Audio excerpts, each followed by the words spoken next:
3 anos despois da chegada de Luís López á Deputación de Pontevedra e a pouco máis dun ano para que remate o mandato, o presidente fixo balance da pegada dos plans de cooperación nas comarcas de Caldas e o Salnés. Un dos principais señas de identidade deste goberno principal que teño a honra de presidir é o apoio aos concellos, aos 61 concellos. E mostra diso asegurou os máis de 87 millóns de euros repartidos nos 16 concellos das comarcas do Salnés e Caldas a través dos distintos plans de cooperación. Nestes 3 anos, a Diputación de Pontevedra ten investido nestes 16 concellos da comarca do Salnés e Caldas un total de 69,1 millón de euros a través destes 3 plans.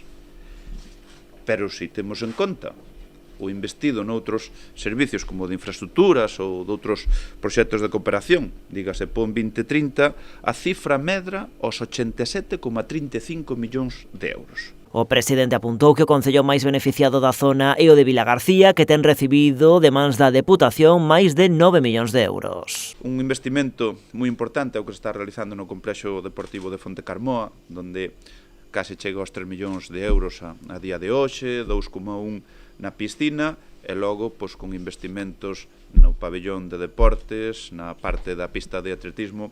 Na comarca salientan outros 2 municipios, Sanxenxo con máis de 9 millóns de euros e outros 8,5 millóns para Vilanova. A destacar tamén Cambados, cunha achega de 5 millóns e outros 5 millóns para o Grove. Na outra comarca, na capital, en Caldas, inyectáronse 5 millóns de euros que permitiron, por exemplo, executar o saneamento en distintos núcleos do concello, mentres que a Cunti se lle transferiron 4,5 millóns e outro tanto para Valga. Unha pegada profunda e diversa que ten actuacións en todos os ámbitos, desde o deportivo, o patrimonial, o de vías municipais, todo o que ten que ver en infraestructuras, e insisto, isto só a través de plans de cooperación. Pero a colaboración cos concellos, dixo Luís López, vai máis alá. Nos Salnés e Caldas investíronse 14 millóns de euros en estradas provinciais.